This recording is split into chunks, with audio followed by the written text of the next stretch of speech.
Let's break down CLG's win. Thank you very much, Riv. And you guys were just talking about Doublelift, and this is a clip that's actually going to feature him. It's that Baron at the end. So as we pull that clip up on your screen here, the game relatively tame all throughout. 4 dragons on CLG, a lot of conditions coming up for them to win. Do Baron, wait for dragon. They opt to go for Baron after they catch Xpecial, and because he's down, there really isn't disengage, and Phoenix has no time to back just yet. So as we start rolling this clip out, you're going to watch Doublelift's positioning. At this point, he's saying, well, we could get Baron, or I could just kill their entire team. So when Dominate goes in, the highest health member remaining on Team Liquid's side, Doublelift sees an opportunity to go straight up here into the damage dealers of Team Liquid, and he's able to take out Piglet and Phoenix. Even if Dom steals this Baron, which he has an opportunity to, it doesn't matter. The game is still going to be over because of Doublelift's play here. He's no longer dealing damage to the Baron. He's able to go around the side and get to the damage dealers to take them out. They're going to kill Dominate in the pit no matter what with Pobelter. As long as Doublelift is able to make a play here onto Piglet and Phoenix, the game's over, whether or not the Baron is stolen. So as we continue to roll this clip out, you're going to see exactly that happen. Doublelift gets the crits, the jump in, goes for Phoenix, kills him, and gets a reset to go after Piglet. Right there, CLG had all the cards. Regardless of whether or not they got the Baron, it was going to be their game no matter what.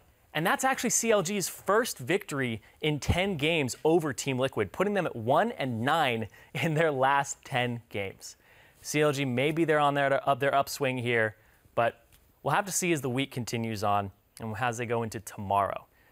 So CLG, I'll talk a little bit more about that game, because the way CLG played it at the level 1 is they gave that advantage up to Zion in the top lane over Quas. And that's what set the tone for the entire game.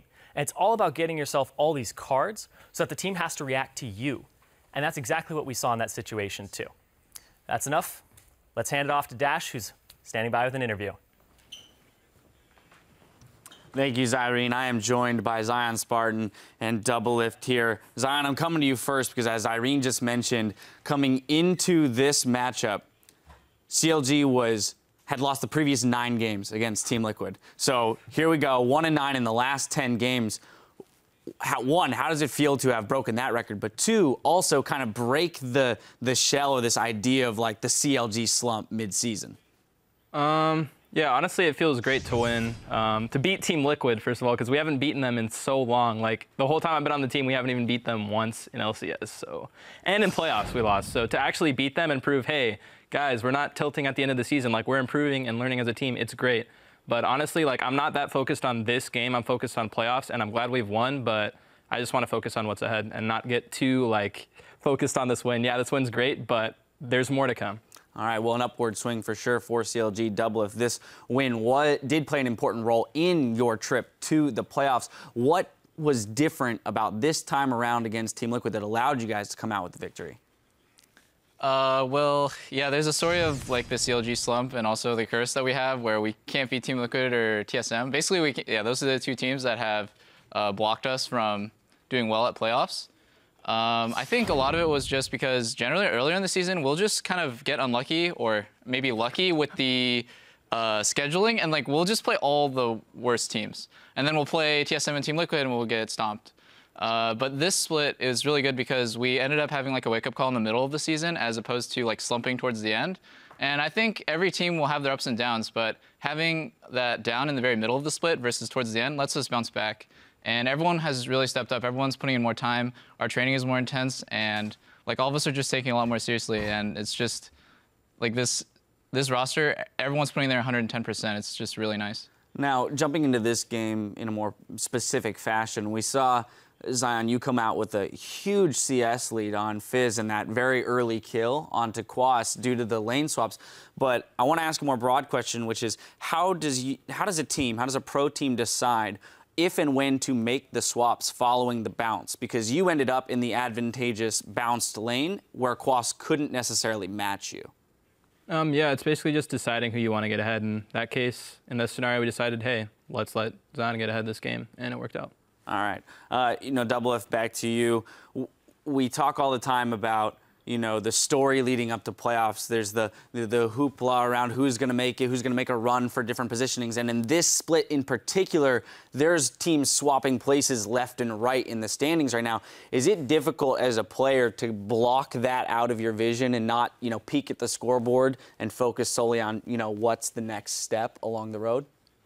Well, I have a lot of experience, so it's pretty easy for me. And also, every time we have a roster change, I think of it as a new team. Like, I don't care about what happened last split or the split before or the story of CLG. I care about the story of these 5 people that we're playing with. So, yeah, it's pretty simple, I think. And the more success that we have, the easier it's going to come. We used to celebrate every single game and be really hypey about winning or being ahead. These days, I think it's a lot more normal, and it's just having a winner's attitude. And you also mentioned that the scheduling this year has maybe had an effect on the way that you guys are dealing with the ups and downs as a team. Just looking at who you have coming up, Cloud9, Dignitas, and Team 8, 2 of those teams are in the bottom echelon. Is there a fear that things could be too easy from here and you get back to that comfortable feeling leading into playoffs? I don't think so. I think we've known so much failure that we're not going to get overconfident or cocky. Honestly, yeah, just look at any one of our careers. It's pretty sad. So this is the run. I feel like this is our time. So, and all of us know it. So we're putting in, like I said, 110%. We're not going to get overconfident or lose in a really stupid way we might lose in a stupid way, but not because we were oh, it's just a bottom team. That's definitely never going to happen anymore. Now, Zion, I'm going to assume that you have similar sentiments in the sense that you believe this is your guys' opportunity to make that run, really prove yourselves. What do you think is the one big barrier between you guys now and where you want to finish in playoffs, making it to Worlds? Honestly, there's just still so much to learn. We won that game, but going back, I'm sure there's so much that we can look at, and honestly, everything we need to improve on. There's still everything: individual play, team play. There's just so many different things that we can improve on that there's not one thing I'm focused on. It's just not getting complacent and constantly striving to be the best, and have that improvement is what I'm looking for. All right, dedication to being the best. I like to hear that. Once again, gentlemen, congratulations on the victory here. Now, don't touch those transceivers. The action continues after this with first place Gravity taking on Team Dignitas. We'll be right back. Congrats.